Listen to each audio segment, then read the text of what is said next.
Brasília é mesmo um ovo, um programa musical que quer conhecer quem faz música no DF. No formato de ciranda, quadrilha, mesa de boteco ou batalha, buscamos conexões entre artistas da cidade. Ouvimos músicas e histórias, desenrolando e enrolando um novelo de contatos entre músicos e agitadores que atuam em Brasília. Sua mãe conhece a minha, Brasília é mesmo um ovo. Bom dia, boa tarde, boa noite, amados ouvintes da Rádio Cultura. Está começando mais um Brasília é mesmo ovo, gravado nos estúdios Beto Capi. O convidado do dia é o trompetista Moisés Alves. Eu sou Eric Moraes, apresento o programa ao lado de Clarice Martins. Olá, ouvintes da Rádio Cultura. Moisés Alves é trompetista da Orquestra Sinfônica do Teatro Nacional Flávio Santoro e ainda toca salsa, bossa, choro, jazz e muito mais pela cidade afora. Não seja muito bem-vindo, Moisés. Obrigado. Vamos para a primeira música do dia, Elegia, para Conjunto de Metais, de Fernando Moraes.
Começamos ouvindo Elegia para Conjunto de Metais, do compositor Fernando Moraes, interpretada pelo Conjunto de Metais da Orquestra Sinfônica do Teatro Nacional Cláudio Santoro, em 2021 no foyer do teatro.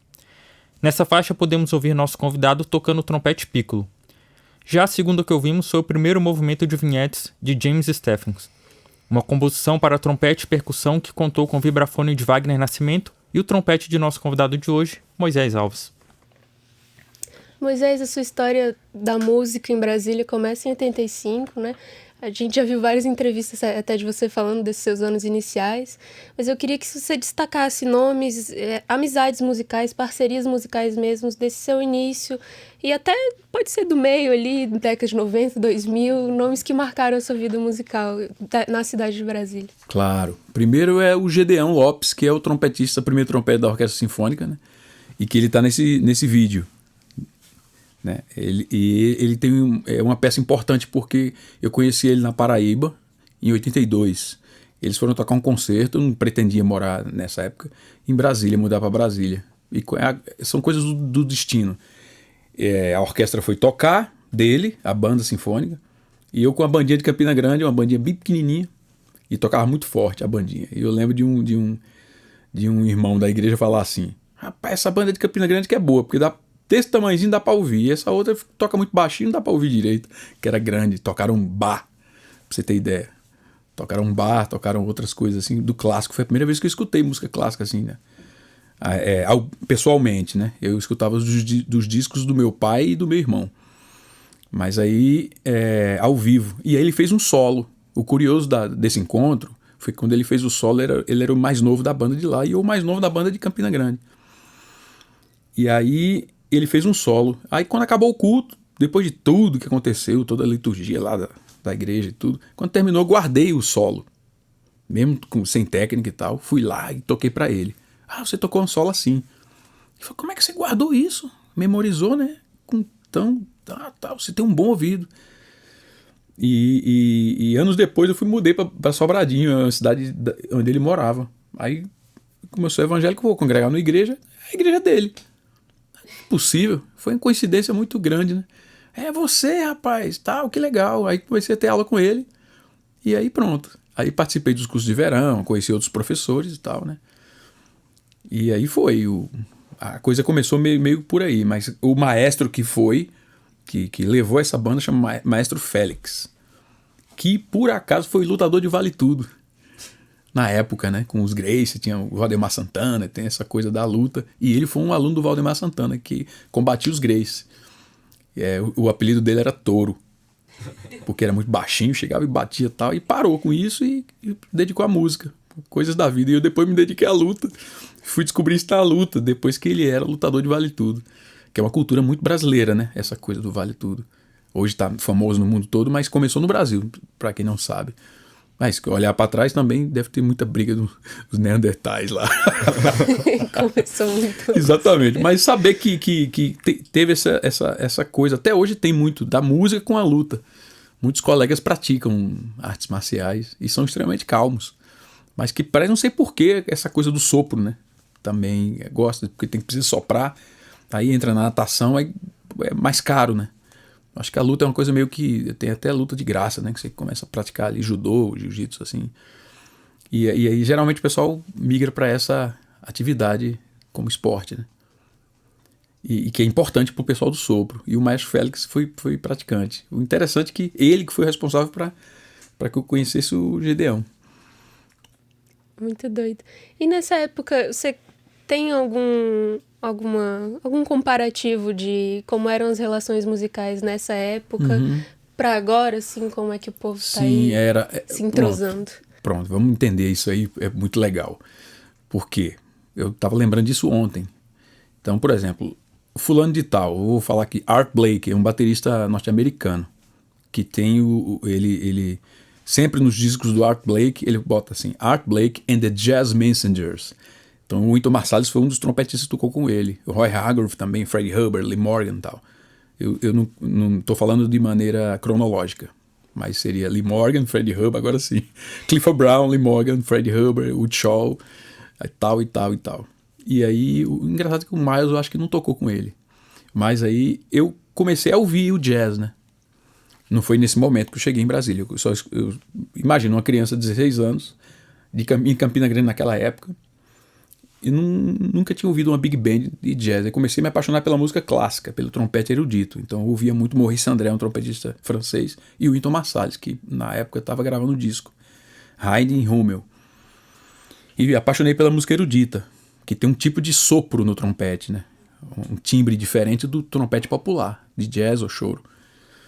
Então não gostava do jazz, eu gostava do erudito. Então comecei ouvindo o erudito. E depois disso que eu comecei a ouvir jazz através de um saxofonista, um colega meu, que disse assim, não, rapaz, tem um outro gênero aqui que é legal. Aí quando eu vi o Miles Davis tocando, não, mas não tá com um som legal, igual é do Maurice André. Claro, são gêneros diferentes. Mas ele foi me educando, foi colocando essa cultura norte-americana, né, que é o jazz, na minha cabeça. Aí eu comecei a gostar, me apaixonar. Que a música tem essa coisa da paixão, né? Depois foi o venezuelano Eladio Duber, que é um venezuelano que tem até um trailer de vinhos, mas é pianista também. Eladio Duber. Todo domingo ele tá ali no Eixão, aqui no Eixão Norte, inclusive nessa altura aqui da 12. E aí ele me ensinou a música cubana. Ó, isso aqui é a música cubana, que não é salsa. A salsa foi criada depois e tal. É el son. Aí tem mambo, os ritmos, né, de Cuba. Depois, nos Estados Unidos, juntaram os latinos e tal, e o pessoal começou a comentar, que é isso? Não é cubano, não é porto-riquenho, mas estava tudo misturado. Aí virou uma salsa, uma mistura, né, um tempero. E aí originou-se esse nome. Mas o pessoal tem comete esse erro, né, de falar que a salsa é cubana. Não, cubana é el son, ou timba, ou isso, ou aquilo. Mas fala também salsa. E aí ele me apresentou isso. Então me apaixonei também pela salsa. Depois conheci Silvério Zé da Velha no Clube do Choro. Também não sabia nada de choro. E Zé da Velha abriu o mar para mim, né? Do choro eu falo. Eu sou o Moisés, mas ele que abriu o caminho pro choro. O Silvério ouvia falar de mim. Ah, tem um cara em Brasília que tá, da Paraíba, que tá improvisando e tal. Que legal. E choro? Eu não sei, ele não praticou nada. Eu fui lá assistir, fiquei quietinho, com medo dele me chamar. Aí ele foi e me viu quando acenderam a luz, a careca, né? Brilhou ali, ele falou assim, você é o Moisés, o Paraíba. Eu sou, vem aqui subir no palco, porque você vai tocar um choro. Aí pronto, eu não sabia nada de choro, só o carinhoso. Né? E é o choro que ninguém gosta de tocar, porque já é meio que... Ninguém vai subir no palco de choro, numa roda de choro, pra tocar carinhoso, normalmente não. Você vai tocar outros choros, porque já é batido. Né? Seria tocar num gig Garoto de Ipanema. Você não vai tocar agora, você vai tocar outras coisas. É legal tocar, né? O Carinhoso e Garoto de Ipanema, mas não é o que o pessoal gosta de tocar. Aí eu disse o Carinhoso, aí o pessoal da base 7 cordas olharam pra mim assim, Carinhoso. Já viram que esse cara não saca nada de choro, pensaram logo assim, né? Aí toquei. E ficou muito legal, porque o timbre tava bonito, eu já tocava erudito e tocava o jazz, né? Então a técnica tava em dia, e a harmonia. Aí toquei, ainda fiz um fraseado, ficou muito bom, o pessoal de pé aplaudiu e era exatamente o que eu não queria. Porque se aplaudir vai ter bis, e se tiver bis eu não vou tocar o quê agora? Aí eu digo, que não tenha bis, que eles não gostem, tomara que eles não gostem. Aí gostaram muito, aí, bis, toca mais uma. Meu Deus, e agora? Aí o Silvério percebeu que eu não sabia e colocou Maurício Enrone, botou assim, estamos aí, já é do repertório do jazz, o pessoal do jazz conhece a bossa nova, né? São gêneros muito próximos, né? Diferente do choro, porque a bossa nova tem espaço para improvisar, por exemplo. Só dança samba, tem a forma, né? A ABA do jazz, mesma coisa, a harmonia parecida e tal. E aí eu toquei, e depois que eu toquei, improvisei. O tema é curto, como o jazz, né? O choro não, o tema é longo, né? Então, hoje em dia o pessoal está improvisando no choro. Então escolhe uma das partes e improvisa. Tudo isso que eu estou falando é interessante, muito interessante, porque eu entrei de cara mesmo nos gêneros. E aí, isso foi numa quarta-feira, porque antigamente era quarta, quinta e sexta, que o convidado vinha pro Clube do Choro. Isso foi na quarta. Aí eu suei, saí todo molhado de suor, nervoso, coração, batimento, tudo. Eu disse, meu Deus, eu tenho que aprender o choro. Aí comprei o disco no mesmo dia, na mesma noite. Fiquei na fila com medo de acabar o disco, né? Dos CDs, né? Aí quando chegou na minha vez, ainda tinha uns poucos lá. Eu falei, eu quero o que tiver aí deles. Aí comprei. Aí cheguei em casa, a madrugada inteira estudando. Aí quando foi na quinta, eu mesmo fui. Botei a cara assim, eu quero que ele me chame agora, porque eu agora sei os 4 de cor. Aí decorei uns 4 choros e aí toquei. Bole, do Jacó do Bandolim, e aí Doce de Coco, aí comecei. Tava estudando, né? Ainda não tinha alma na coisa. Isso é interessante que vocês percebam que o músico precisa estudar e conhecer a cultura daquilo que ele está fazendo para poder ter alma, né? Ter vivência. Não só ler a música, eu só tinha lido, quer dizer, escutado o CD, né? E decorei. Mas precisava de muito mais. Aí o Silvério falou, rapaz, ele aprendeu.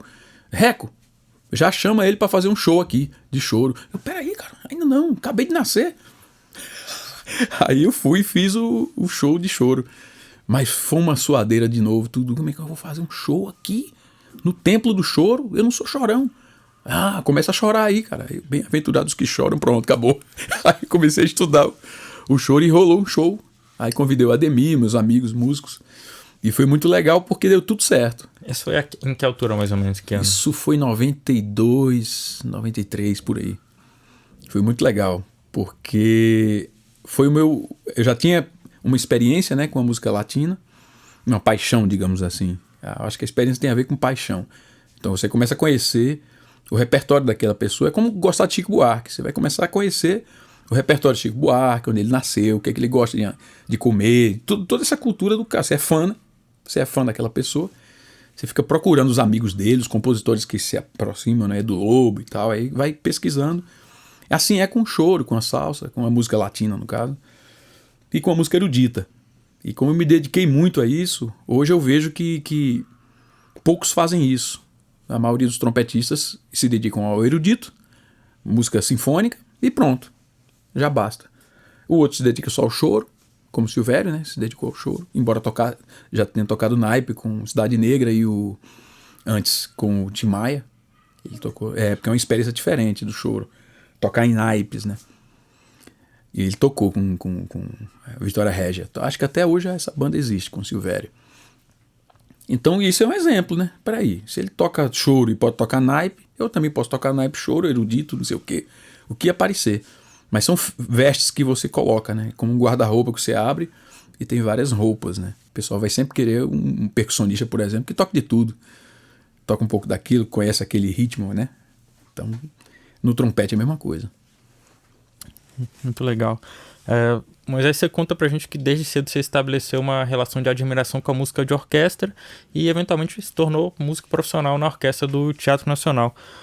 Conta um pouco pra gente sobre essa paixão por esse tipo de música feita dessa forma e como é que é o dia a dia da orquestra, o ensaio e tudo. E também sobre a importância da cidade ter uma orquestra pujante aí. Legal. Boa pergunta. A paixão, né, já foi com a banda sinfônica. Ela tenta imitar, digamos assim, uma orquestra sinfônica. Beethoven escreveu para a orquestra sinfônica. Então tá lá, Tchaikovsky escreveu para a orquestra sinfônica e a banda sinfônica faz uma adaptação. Então eu tocava na banda sinfônica, tocava Carmen de Bizet, tocava Quinta de Beethoven, o primeiro movimento, Mas são adaptações. Então, quando você vê uma orquestra tocando ao vivo, você já vê que é o original, que era assim que o compositor queria. E eu assisti o concerto da Orquestra Sinfônica do Teatro, aí comecei a chorar e falei assim, meu Deus, é isso que eu quero pra minha vida. É nesse grupo que eu quero entrar. Eu vou fazer de tudo para entrar.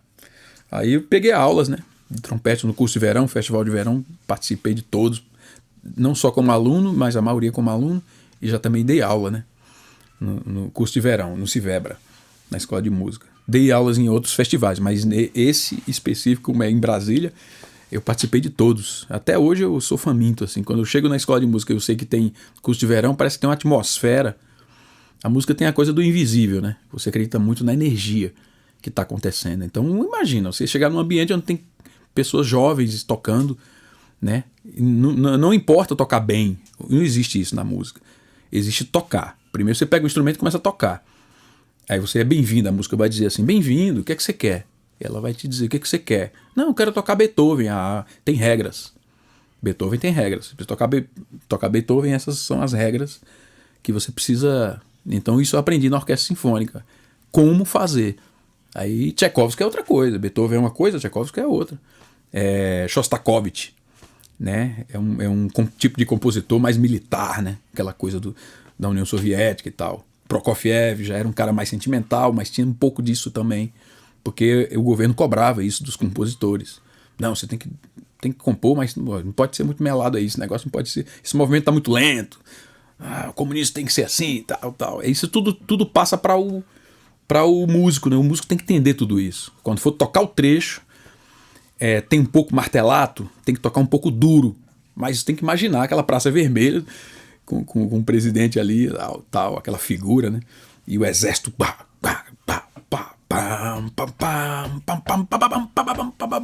Sinfonia de Shostakovich eu vibrava muito, vibro até hoje, porque tem muito essa coisa de você imaginar um filme na cabeça e tocando, imaginando aquela cena. Aí vem Vila Lobos, você imagina você está no Amazonas, né? É natureza, né? É Vila Lobos, Brasil. Então cada compositor é um mundo. Você vê como é que é complicado tocar em orquestra. Você não pode tocar igual, o mesmo timbre, mesmo vocabulário. Tem um estudo que você tem que fazer em casa sobre o compositor, e o maestro muitas vezes explica isso para os músicos. Então, tocar na orquestra, até hoje para mim é um grande prazer. Eu falo isso para os colegas assim, é um prazer, cara, é um negócio impressionante.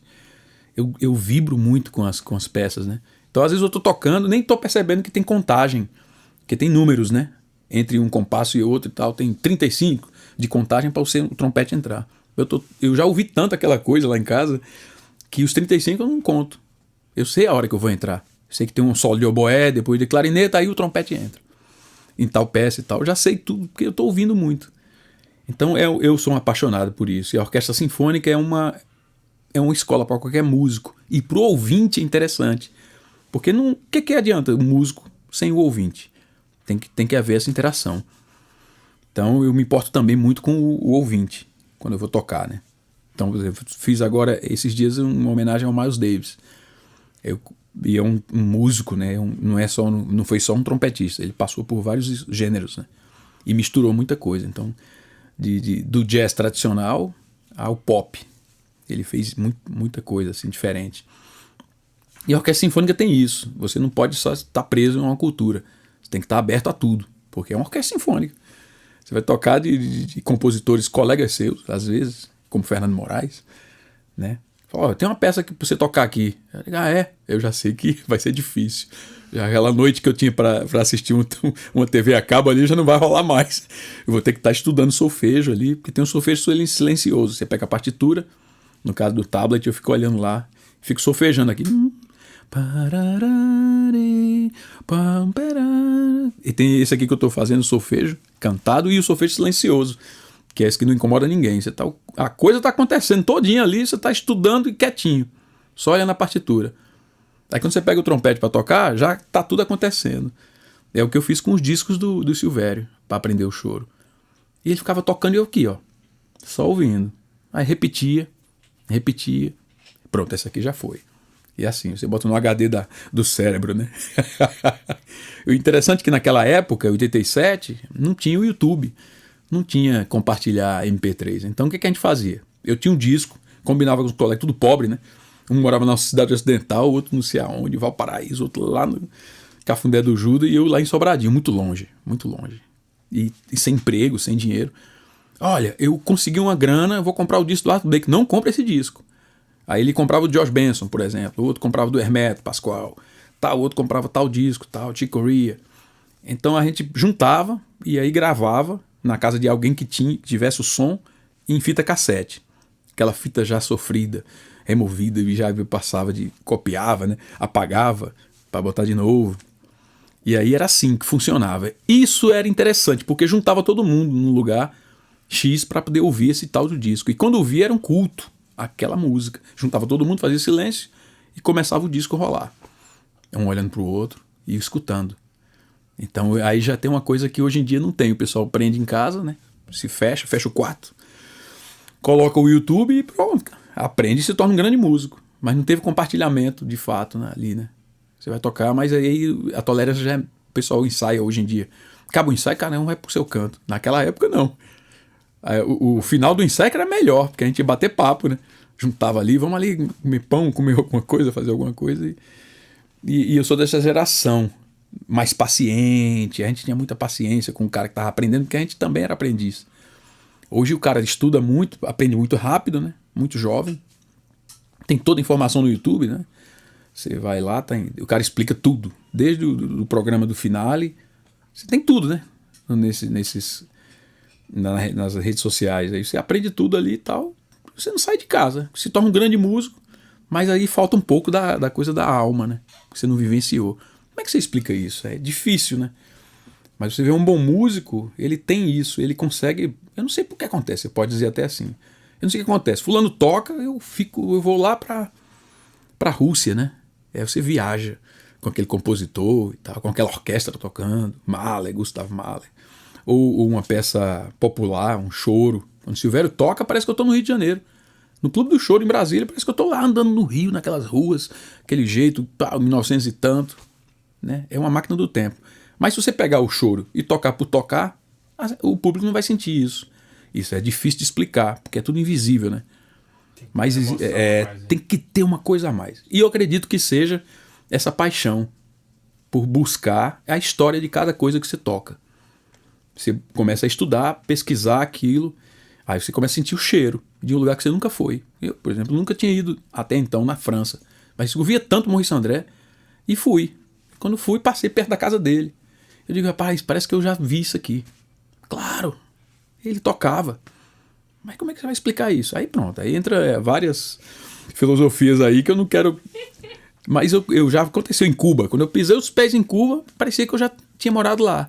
Não, porque uma mulher falou lá, uma cubana, você já viveu aqui e tal, tentou explicar isso. Eu digo, não, mas eu sou apaixonado mesmo pela música.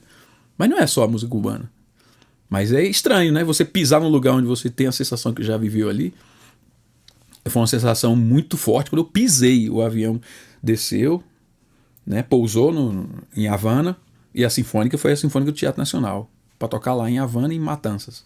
Quando eu pisei, já arrepiei dos pés à cabeça. Aí fiquei olhando assim, parecia que já tinha andado ali naquela rua, nas ruas e tal. E foi muito rápido a minha adaptação ao espanhol cubano, que espanhol é uma língua, dependendo do país, muda, né? O som do sotaque do argentino, não tem nada a ver com o cubano.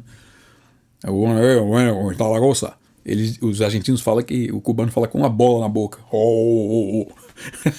Já o argentino já explica melhor. Tem o mexicano que canta, né? Falando assim, parece que está cantando. E o espanhol que faz isso, buenos dias. Então, tudo isso eu aprendi com o som, né? Então, eu aprendi rápido a falar o jeito do cubano falar e tal.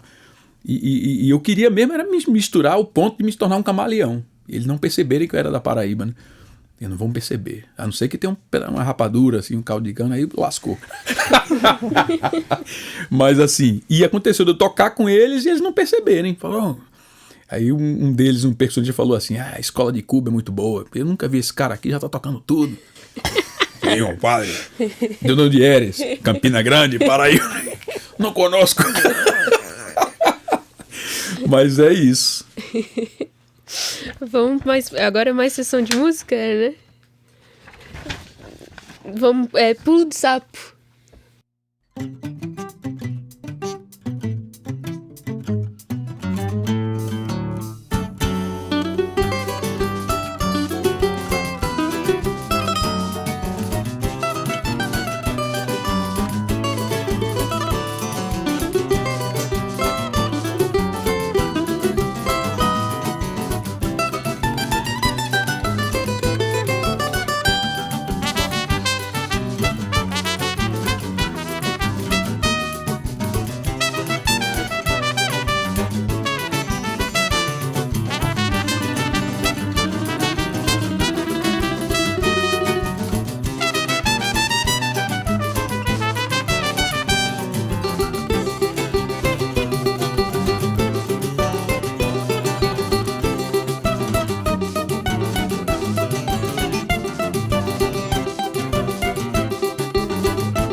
Rebolei meu requebrado mais prosa no vestido cor-de-rosa de barra rendada, nariz apontado pro alto, de cima de um salto, como quem não deve nada.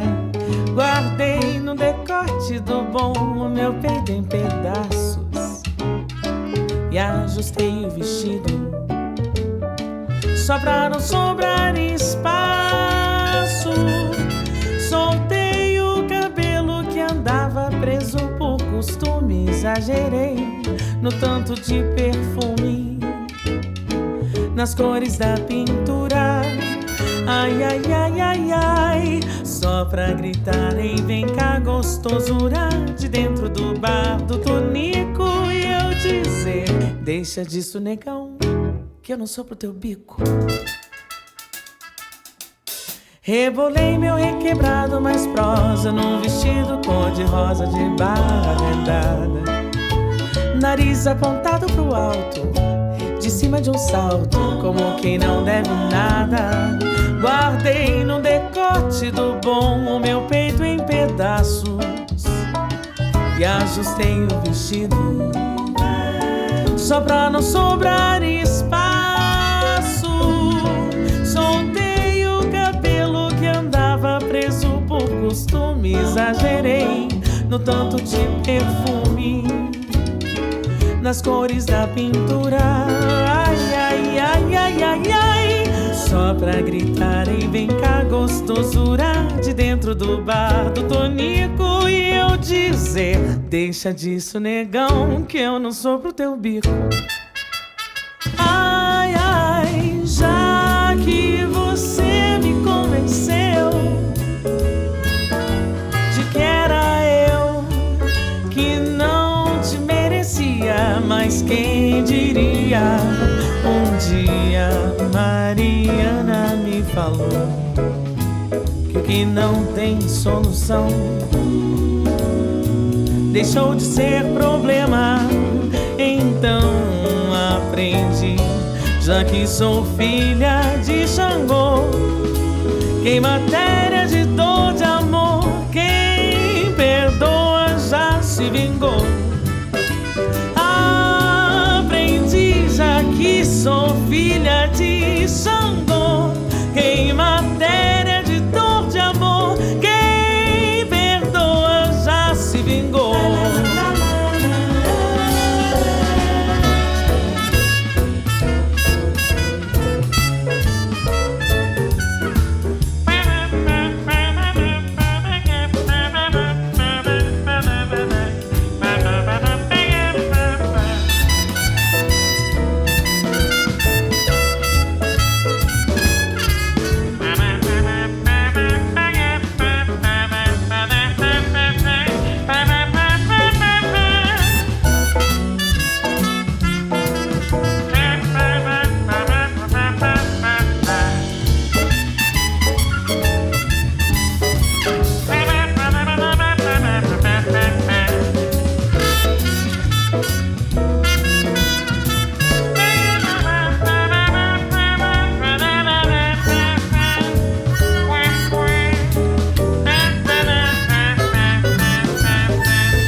Ouvimos primeiro O Pulo do Sapo, composição de Léo Benon, no disco que leva o seu nome, de 2013. Em seguida, veio a canção Requebrado, de Indiana Noma, de seu disco homônimo de 2015.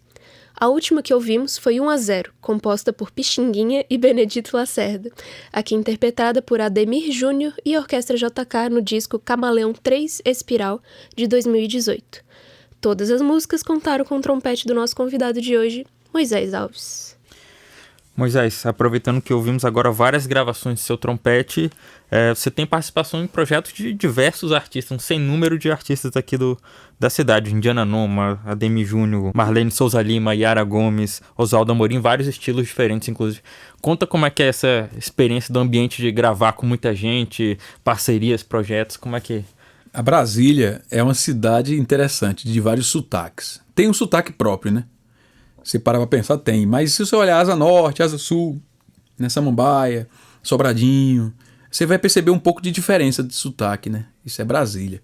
É muito nova e tem muita coisa diferente. As embaixadas, os sotaques diferentes. Então eu comecei a ser chamado. Então eu era chamado por uma banda de rock, que eu ia lembrar agora, mas já foi. E por um grupo de reggae como o Renato Matos. Se botar aí no YouTube, vai ter aí o disco Plug. Aí tem algumas faixas que eu participei de metais, 1991, 92. Eu tava rindo com um colega meu, rapaz, o que eu fiz aqui? Aquele vinilzão com o Renato Matos e tal. Então, não tem nada a ver o som do Renato Matos com a Indiana, né? É bem diferente. Aí se for chamar com essa banda de rock, também não tem nada a ver, que eu esqueci o nome agora. E por aí vai. Então, o desafio é chegar no estúdio e muitas, naquela época principalmente, não tinha partitura. A galera não escrevia. Assim, eu escrevia e tal. Renato Vasconcelos, por exemplo, sempre foi organizado em relação a isso. Mas nem todo mundo que me chamava pra gravar tinha partitura. Cara, eu chamei você pra gravar aqui, é um solo que tal. Eu digo, aonde? Não, vai ter um lugar aí, quer ver, ó. Aí o cara tava lá com o fone, você tá dentro do estúdio. Aí pronto. Mas o que eu vou fazer? E aí começa aquele desafio. Era uma escola pra mim. Então a minha escola, a cidade de Brasília foi uma escola, ainda é, mas naquela época muito forte. Porque cada coisa difícil, cada coisa louca que eu gravei, assim, nada a ver com o normal que eu tocava. Então isso me fez desenvolver um outro Moisés. Espera aí, por que você tem que estudar muito mais do que você imaginava? Deprime um pouco, porque você já estuda tanto, tem que estudar ainda mais. Tudo que você fez até agora não vale de nada. Tem que começar de novo. Aí eu recomeçava, porque eu tocava com determinados artistas que exigiam um nível de concentração diferente. Não era reggae, não era nada, não. É o meu som. Né? O Brasil tem muitos compositores diferentes. Se você olhar pelo mundo, o indiano tem um jeito de compor, o norte-americano tem um jeito de cantar, mas o Brasil você mistura Ivan Lins, Milton Nascimento, Djavan, são 3 cantores totalmente diferentes. Luiz Gonzaga, né? Você pega os cantores de forró, beleza. As bandas hoje de sertanejo, tá tudo parecido, mas antigamente não era assim. Você via uma dupla, era diferente da outra, né? Tunico Tinoco e tal. Hoje os sertanejos são mais parecidos, né? Tem mais um padrão, né? As cantoras de funk e tal. Tem um padrão, mas antigamente não era assim. Você pegava a Angela Maria e pegava a Elis Regina, são 2 caminhos totalmente diferentes. 2 gigantes da música brasileira. Então o Brasil tem essa riqueza, né? E eu aproveitei isso em Brasília. Aproveitei esse desafio de sofrer, digamos assim. Passar pelo fogo, né? Porque você é passar pelo fogo, você entrar no estúdio sem saber o que vai fazer e ter que convencer o pessoal que tá tudo certo. É uma loucura, isso é uma loucura. Eu tenho gravações, depois eu vou mostrar pra vocês, totalmente loucas. Você entrar no estúdio, o cara escreveu assim, rapaz, você não botou pausa? Pausa não, é a música. Não, mas o trompete precisa respirar. Você não pode botar a frase sem respirar, você tem que botar uma pausa pra eu fazer e aí continuar tocando. Não posso, tal. O cara achava que tinha que fazer e tal. E eu sofri muito com isso. Tentava, não, o que você acha de a gente ver outro dia aqui no estúdio, você faz outra, bota umas pausas, corta aí alguma coisa, porque eu não vou conseguir tocar sem respirar. Eu vou morrer, pô. Você vai ser culpado de trompetista agudo, né? Vai morrer, infartou de tanto tocar trompete sem respirar. Não pode fazer isso, não. Mas, recentemente você tocou com o grupo Sabor de Cuba, aqui, né? Até aqui pertinho. Sim. Conta aí como é que é o cenário da música cubana aqui em Brasília, quem é que tá fazendo? Sim. Tinha uma banda antiga que o venezuelano Eladio Oduber, ele criou, chama Cocina del Diablo. Imagina, eu sou evangélico, vou entrar no Cocina do Diabo, aí esse negócio não ia dar certo. Eu tentei disfarçar, botei um óculos escuro, botei uma camisa diferente, saiu na capa do caderno 2 do Correio Brasiliense, ó.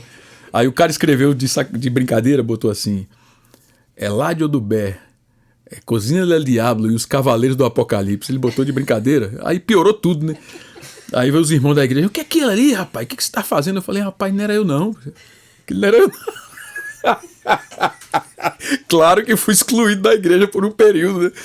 Ele me tirou do negócio. Eu falei: pô, vocês me tiraram da igreja, cara. Pô, com esse nome. Mas tiraram, o Del Diablo virou Cocina. Aí eu já tinha saído da banda. Eu falei: agora que vocês tiraram o diabo do negócio, agora pronto. Não tira mais não. Aí veio esse cenário, né? Do Cocina del Diablo. Aí acabou a banda e tal. Ficou um silêncio da música cubana em Brasília. Música latina, vamos dizer assim. Aí veio um monte de cubano pra Brasília, mudar pra cá. Aí montaram uma banda. Aí pronto. Aí eu fui logo chamado, né? Já tinha um trompetista cubano. Aí eu falei: Moisés, me dijeron que tu te gusta la música cubana? Aí eu disse: não, gosto sim. Então vamos tocar com a gente. Aí toquei com eles. Mas aí trabalhando muito, na época eu tocava com Só Pra Contrariar, uma banda de pagode. Aí viajava muito e tal, e não dava pra me dedicar. Aí coloquei um aluno que eu já tinha colocado na cabeça dele: pô, escuta a música cubana. E ele se apaixonou. E foi até além, começou a estudar arranjo para fazer os arranjos de salsa. Tal. Começou a estudar música colombiana, que tem uma salsa diferente, a porto-riquenha, que é diferente e tal. São diferentes sotaques, né? Não só do idioma espanhol, mas da salsa também, da música latina. Cada país carrega a sua particularidade, né? República Dominicana, por exemplo, tem o merengue, que não é de Cuba. Tem que estar ligado nisso. Isso é muito perigoso, você confundir um com o outro, eles não gostam. E aí eu tentei explicar para esse meu aluno isso. E ele foi além. Aí entrou no Sabor de Cuba. Aí eu faço sub dele. Eu faço sub do meu aluno, que é um mestre, né, no trompete. E arranjador e tal. E é uma honra. Quando o Félix me liga: Moisés, tu pode tocar em martes? Eu digo: rapaz, você tá no Brasil, é terça. Aí pronto, vamos tocar. Inclusive vai ter 29. No Clube do Choro, se eu não me engano, desse mês. E aí vai ter a ABT na Escola de Música. Aí imagina a festa que vai ser. Eu convidando todos os trompetistas do Brasil pra me ouvir tocando salsa. Eles têm curiosidade. Não. Aí o cubano: não, Moisés, é verdade. Então se invita-lo para tocar junto contigo. Eu digo: tá bom, tá feito. Pronto. Aí quando chegar na ABT, quando o pessoal chega: tem uma banda de salsa aí com os cubanos, eles querem ouvir vocês. 2 acordes ali, manda o coro. 2 acordes e já manda ver. Que é diferente, por exemplo, da música do Ginga, do Toninho Horta, que tem todos os acordes possíveis. A música cubana tem, nesse caso, para improvisação, é mais legal porque tem 2 acordes para você começar, é interessante. No final, tudo é difícil. 2 acordes com 30 acordes. Isso vai depender muito da proposta, né, do improvisador. Mas é isso. E conta então, como é que você entrou aí pro Só Pra Contrariar, que história foi essa? Ah, legal. Eu tinha chegado de Cuba, eu morei em 97 lá, o ano. Em 97, peguei uma licença, né, da Sinfônica e fui. E aí eu tava no aeroporto, e aí o produtor, que chama Pedro Ferreira, na época era o produtor musical, morou em Brasília e me viu tocando no Gates, é um lugar, falando... na época que os dinossauros dominavam a Terra, né? O Gates Pub é bem antigo em Brasília, ficava ali perto da escola de música, e a gente fazia música instrumental ali, era o cantinho da gente. E o Pedrinho morava em Brasília e tocava lá, me viu tocando e tal. A gente se conheceu. Aí o tempo passou, eu fui morar em Cuba. Quando eu cheguei no aeroporto, cheguei em casa morrendo de saudade da minha mãe e tal, da família. Aí ele: Moisés, que loucura, cara, onde é que você tava? Eu tava em Havana, não sei o quê, com um sotaque meio estranho, paraibano com cubano, dá aquela mistura. Aí ele falou assim: o que você acha de tocar no Só Pra Contrariar? Não, no SPC. Aí eu falei: pô, cara, eu não tenho problema nenhum não com o SPC não, cara. Que isso? Tá me acusando de quê? Tô devendo nada não. Não, SPC é o grupo de pagode. Só Pra Contrariar. Ah, tá, me deu um cartãozinho. Aí liguei pra ele, aí fui pra Uberlândia. Teve um ensaio no estúdio do grupo. Eles piraram, né? Eu tinha acabado de chegar de Cuba, aquela coisa toda, dançando. E o Alexandre Pires curte a música latina. E o pagode é música latina, tá tudo certo, tá tudo em casa. Quando botou o naipe escrito lá, eu fui de primeira. Ele botou já comecei dançando e tocando cheio de swing. Meu amigo, agora vai ser minha hora. Mas eu não tinha ideia do sucesso na banda, eu não tinha ideia. Aí pronto, rolou a viagem, quando chegou no aeroporto, o povo gritando, o que é isso, cara? Quem que chegou aí? Eu não sabia que era a banda, né, que eu tocava, que tava sucesso. Aí Faustão, o que é Faustão? Aí, bicho, Faustão, aquela coisa toda de sucesso. E aí pronto, meu nome foi lá pra cima, né? O pessoal que não me conhecia, né, do interior, na época não tinha, voltando ao assunto, 98, hein? Não tinha YouTube, ou tinha e não era como é hoje, não sei. Mas não tinha essa coisa da rede social, o celular era um tijolão. Que para ter sinal era muito difícil, tem que estar do lado da era muito difícil. Então era assim, com essa coisa de eu tocar na televisão, foi onde meu nome deu uma espalhada pelo Brasil. E foi muito legal tocar com eles por isso, né? Que foi a coisa de viajar, eu peguei uma licença também, né, da Sinfônica sem remuneração. E aí fui morar em Uberlândia, tocar com eles. Aí viajei para fora do Brasil, foi muito legal. Mas aí comecei a tocar, e isso foi interessante, que com 2 meses eu comecei a perceber que eu estava entrando em depressão, olha que louco. Com tanta alegria, mas eu percebi que eu tocava a mesma coisa. O show era a mesma coisa. Aí o meu cérebro começou a ver, que é isso? Você é sempre acostumado a tocar desafios, né? Então eu ia tocar no show, pronto, show em Madrid, show não sei aonde, aí o cérebro começou a falar, tá pegando. Aí um dia eu entro no avião, eu não sei se foi uma viagem internacional, e no fundo musical era uma orquestra sinfônica. Aí rolou Mozart, eu lembro disso. Sinfonia 40. Que não tem trompete, só cordas. Eu, meu Deus, aeromoça, me arruma um travesseirinho, urgente. Quer que tá passando mal? Não me dá. Chorei muito. Aí foi quando eu percebi, eu falei, rapaz, eu preciso sair desse negócio. Voltar pra Sinfônica, porque tá me fazendo mal e tal. O grupo é maravilhoso, o pessoal é muito bom, mas tocar o mesmo repertório tava me fazendo mal. Aí eu lembro que eu voltei pra Brasília, sem falar com ninguém, fui na Martins Pena, na época tava aberto, né, o Teatro Nacional. Meu Deus do céu, isso é um outro assunto. Mas tava aberto e tal. Daí eu fui lá assistir o ensaio da orquestra, para que ninguém me ouvisse, né? Na época que a gente ensaiava no Teatro Nacional, Vila Lobos ou Martins Pena, o público ficava no ensaio, ficava tudo escuro ali. Então só a iluminação para os músicos, porque é ensaio, né? Eu fiquei ali no escuro, entrei por trás ali e tal, fiquei assim ouvindo a orquestra, chorando. Meu Deus, que maravilha esse grupo e tal, meu grupo, Sinfônica é maravilhosa, não sei o quê. Tal, porque não fica repetindo, né? Assim, repete, é raro, né? Você vai tocar a Patética, que é a Sexta Sinfonia de Tchaikovsky, depois toca Quinta Sinfonia de Mahler, depois toca Vila Lobos, Choros 10, e assim vai. Você tá sempre mudando, né? E aí o cérebro tava sempre animando, né? Você toca desafios e tal. E eu tocar o mesmo repertório durante meses, aí minha cabeça entrou em parafuso. Isso foi interessante, que aí eu pedi pro Alexandre, olha, cara, valeu, mas eu vou dar um tempo aqui e tal. Não, faz isso não, tá tão bom, não, mas é porque é só pra mudar um pouquinho o repertório. Aí pronto, voltei pra orquestra. Eu fiquei doido, aí eu já gostava, aí eu pirei, né? Você tá animado tocando Mozart? Nem trompete, tem. Eu digo, tá bom, bicho, mas eu quero. Pelo amor de Deus. Foi uma experiência muito legal de retornar, né, ao primeiro amor, digamos assim. Coisa linda. E agora, ouvintes, curtam o som do trompete do Moisés, em interpretação especial aqui para a Rádio Cultura, nos estúdios Beto Capi. Meu nome é Moisés Alves e vou tocar de Billy Blanco, Pistão de Gafieira.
Muito bom! Hoje tivemos a sorte de ter essa conversa e de ouvir o som de Moisés Alves. Muito obrigado por ter vindo, Moisés. Acompanhe nosso convidado pelo Instagram moisés.alves.73 e curtam suas músicas no YouTube e nas plataformas.